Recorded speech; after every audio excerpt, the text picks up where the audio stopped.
Absolument, c'est un long parcours judiciaire qui attend le jeune élève toute la journée. Il doit d'abord être présenté à un éducateur de la protection judiciaire de la jeunesse.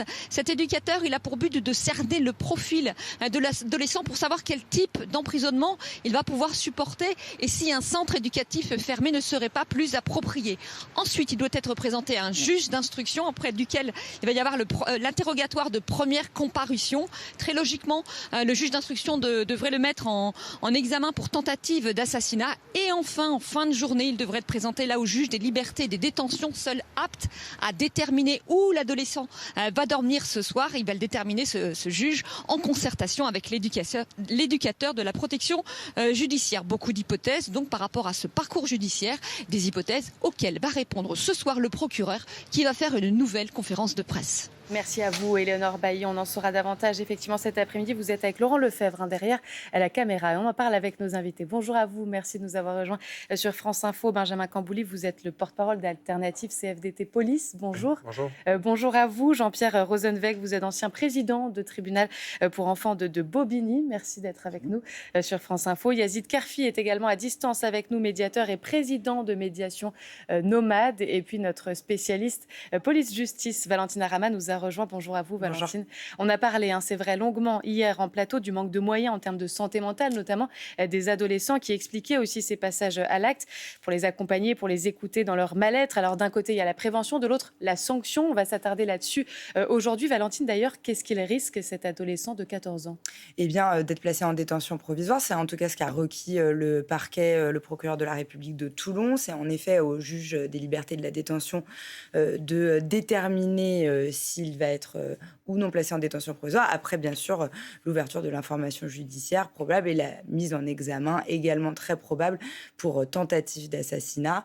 Une qualification qui ferait encourir à ce jeune de 14 ans, 20 ans de prison, enfin de réclusion criminelle, puisque c'est la peine encourue en la matière pour un jeune de cet âge-là.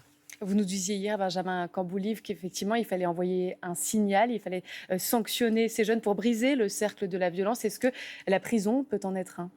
Alors, ce que je voudrais déjà dire, c'est que pour ce qui est de la qualification, selon comment ça va évoluer, il n'y a pas encore de certitude sur ce qui va être déterminé. Ouais. C'est-à-dire que là, on est sur, pour l'instant, de l'assassinat. Mais il y a toute une instruction qui va s'ouvrir, il y a des expertises psychiatriques, il y a les déclarations de l'auteur, il y a l'état de santé de la victime, il y a voir d'ailleurs notamment l'élément moral de l'infraction. C'est-à-dire, est-ce que véritablement il y avait une intention homicide ?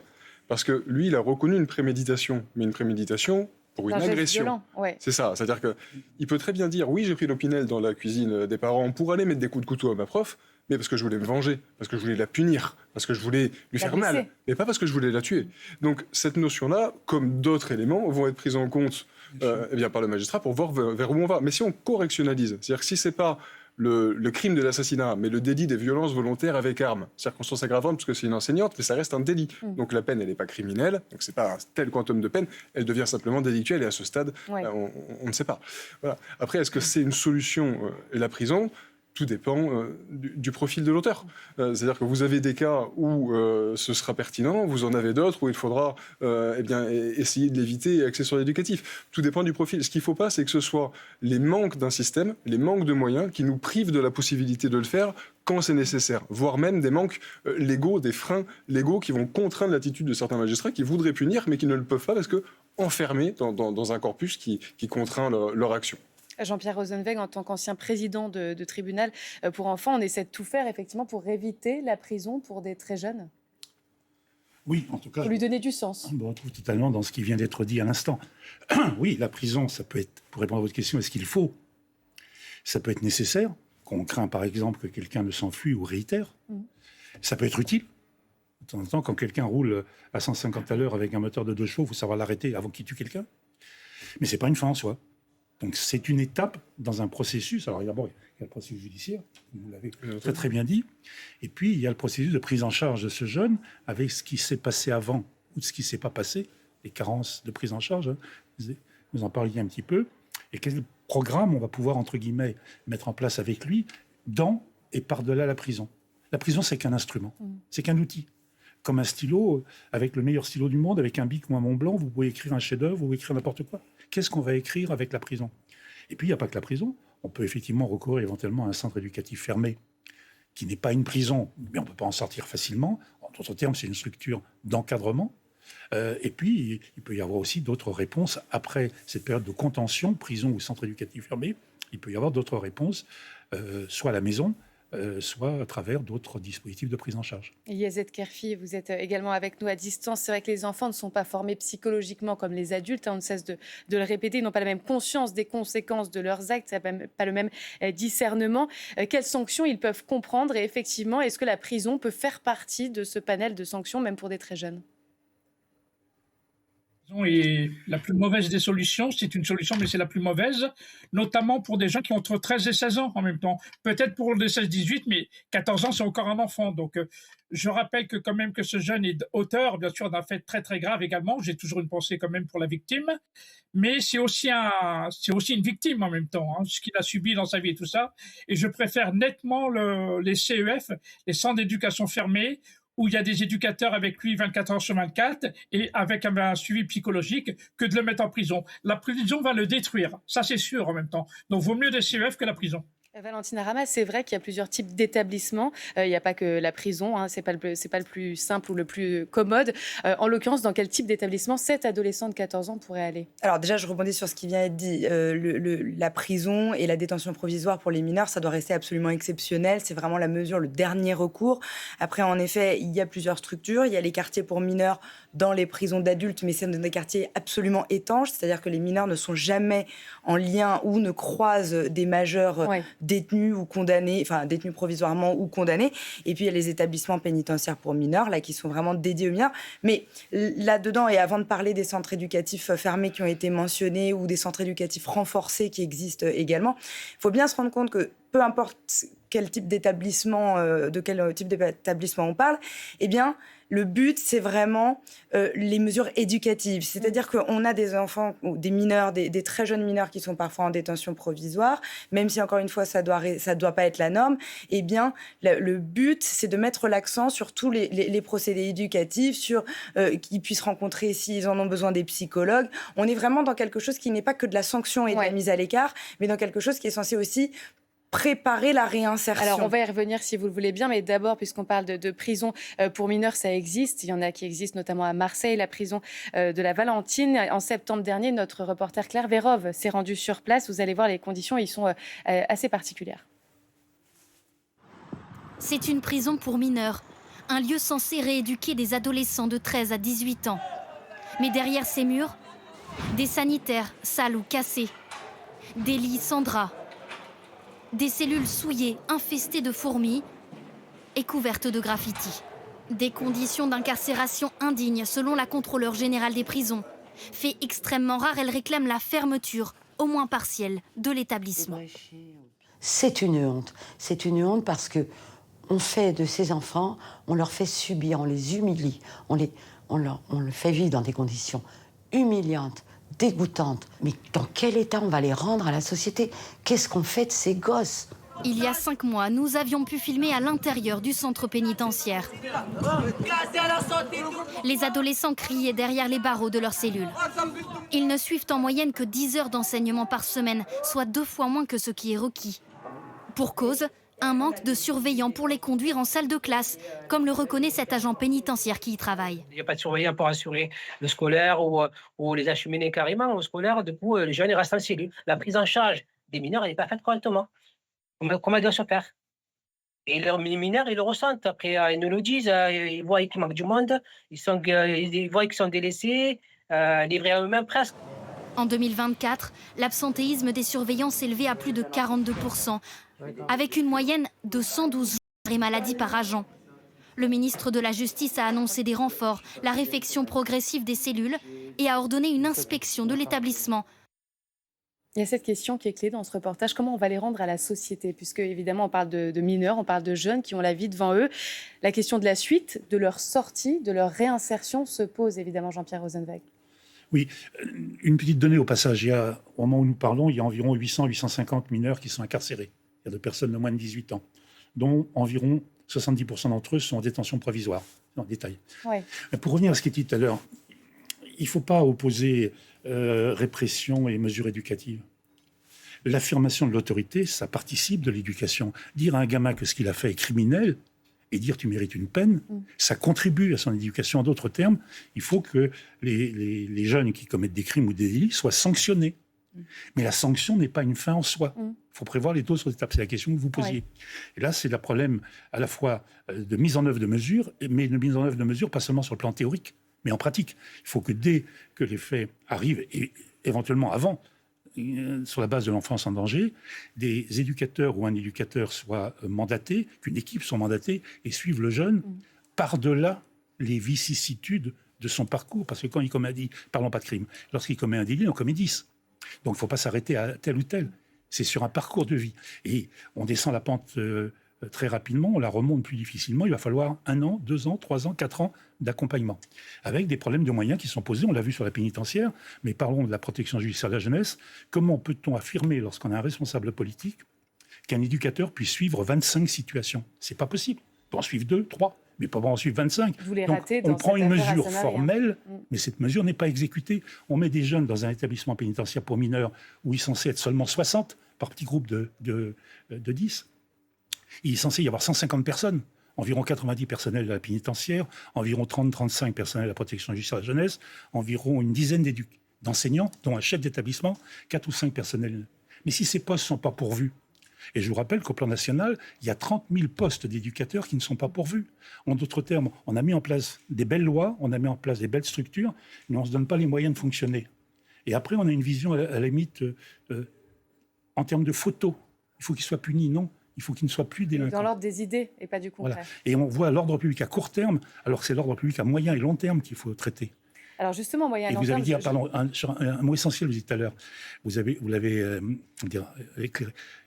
Le problème de traitement de la santé mentale avant les passages à l'acte. Oui. On en a beaucoup nombre parlé de hier, gosses qui c'est sont en pour ça qu'on souffrance. parle maintenant de la suite et du deuxième volet qui est la sanction. Malgré tout. Mais je me permets de reposer cette question, effectivement, de la réinsertion des jeunes après un passage éventuellement en centre de rétention, parce qu'ils ont, encore une fois, la vie devant eux par rapport à des adultes qui peuvent être incarcérés beaucoup plus tard. Comment on gère ça?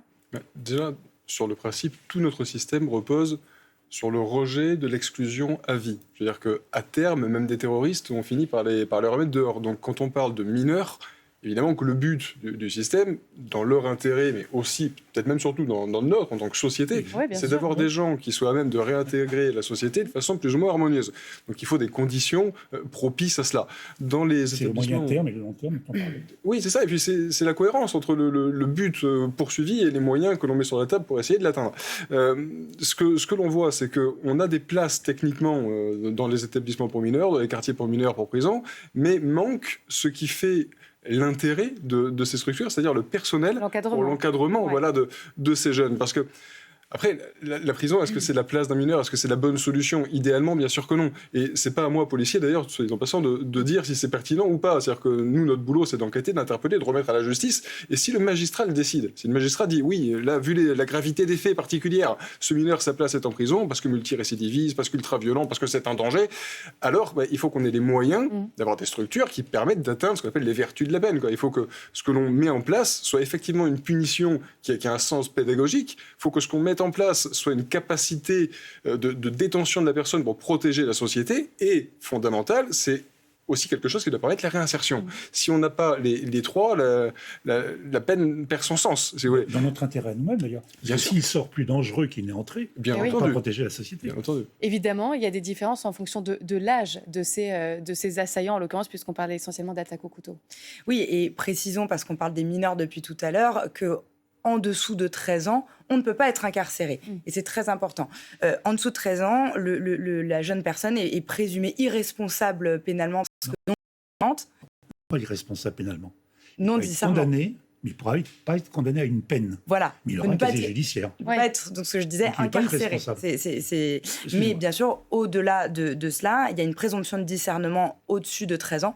Et donc, l'incarcération peut être rendue possible. Mais c'est pour ça que je disais au tout début que ça reste des mesures assez extraordinaires, parce que le but, bien sûr, et c'est ce qui vient d'être dit, c'est d'éviter au maximum la détention avec tout ce que ça peut impliquer derrière, bien sûr, pour les questions de réinsertion. Allez-y, Pierre Rosenweg. Non, mais je vais prendre un exemple. Par exemple, un jeune qui commet un ou plusieurs délits. Le juge pour enfants, il comparaît devant le juge pour enfants, il est déféré en urgence un samedi, un dimanche. Le juge prononce une mesure qu'on appelait avant de liberté surveillée. Les parents disent « ouf, enfin quelqu'un va s'occuper de notre gosse ». Le gamin vit plus ou moins bien, peu importe. Les parents disent « ouf ». Ah oui, souvent. Ah oui. Parce qu'ils ont demandé de C'est l'aide. quelque chose que vous avez constaté? Ah oui, mais on ne peut peut-être pas s'y arrêter parce qu'on est sur une affaire criminelle. Non, mais je l'ai vu très souvent. Ouais. Parce qu'ils n'ont pas trouvé territorialement. Et on retombe sur la question que vous posiez de l'accompagnement social, médical, psychiatrique des enfants. Il y a une carence énorme. Tous les services de proximité, service médical, service social, service d'encadrement qui sont en prévention sont actuellement en berne. Les parents sont soulagés une fois qu'ils vont en prison, mais finalement, il n'y aura parce qu'ils ont appelé à l'aide. Ouais. Ils ont appelé à l'aide la police, ils ont appelé à l'aide les services sociaux, ils ont appelé à l'aide les éducateurs de prévention quand il existe, ils ont appelé à l'aide le maire, ils ont appelé à l'aide, pas tous, mais beaucoup. Bon, je reviens à mon propos. Le juge prononce une mesure et on ne sait pas si elle va être exécutée. Quand on va à l'hôpital, dans l'instant même, le médecin vous donne un placebo, vous donne un cachet d'aspirine. Et là, c'est possible que la mesure peut être exécutée dans la loi, elle doit être exécutée dans les 5 jours, mise en œuvre dans les 5 jours. Ce délai n'est pas respecté. Des auteurs de crimes mineurs peuvent-ils être encore dehors, concrètement? Les auteurs, s'ils ont été arrêtés d'abord. Il faut d'abord qu'ils aient été arrêtés, déférés au procureur, et en matière criminelle, si effectivement le parquet leur reproche des faits criminels, ils vont être déférés au juge d'instruction, lequel va les mettre en examen. Et comme vous le disiez, le juge à la liberté a de fortes chances de prendre une mesure, alors qui peut être l'incarcération, mais qui peut être aussi un contrôle judiciaire. Et dans le cadre de ce contrôle judiciaire, le placement dans un centre éducatif fermé. Le retour à la maison pour une des affaires criminelles, je ne connais pas. Oui, Benjamin Camboulive. Oui, justement, sur cette réalité-là, c'est-à-dire le fait qu'on en vienne à prononcer des lourdes peines quand ça y est, le mineur a commis un acte criminel. Le problème, c'est justement qu'on l'a laissé s'enfermer par manque de réponse adaptée dans un parcours de violence, de délinquance, qui le conduit, s'il n'y a pas de réponse, s'il n'y a pas de point de butée apporté par la justice, eh bien, à commettre l'acte grave, irréparable, au moment auquel on l'incarcère. Mais l'acte est déjà commis, et en plus, d'un point de vue purement...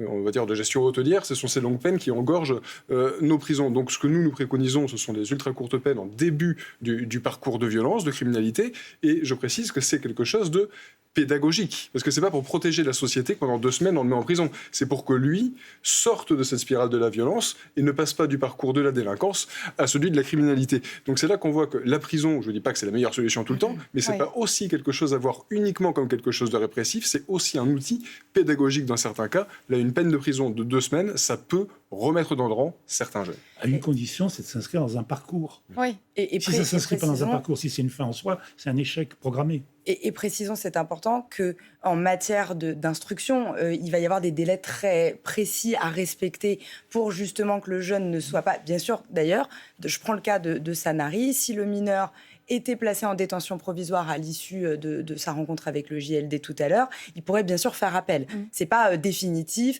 il a 10 jours pour faire appel, et puis après, si c'est confirmé par la chambre de l'instruction, il pourra faire ce qu'on appelle des demandes de mise en liberté. Donc ça veut pas dire qu'il resterait nécessairement en détention provisoire pendant toute la durée de l'instruction jusqu'à la tenue d'un éventuel procès. Donc tout ça, c'est très hypothétique.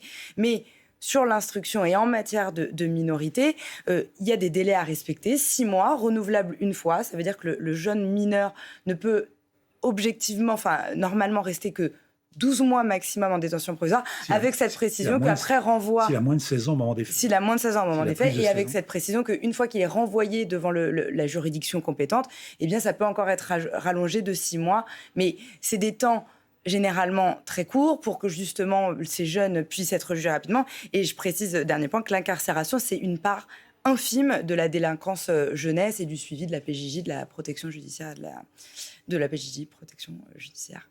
De la jeunesse. On continue d'en parler sur France Info, bien évidemment. Pour l'heure, il est 12h30, c'est l'essentiel de l'actualité avec vous, Valentine.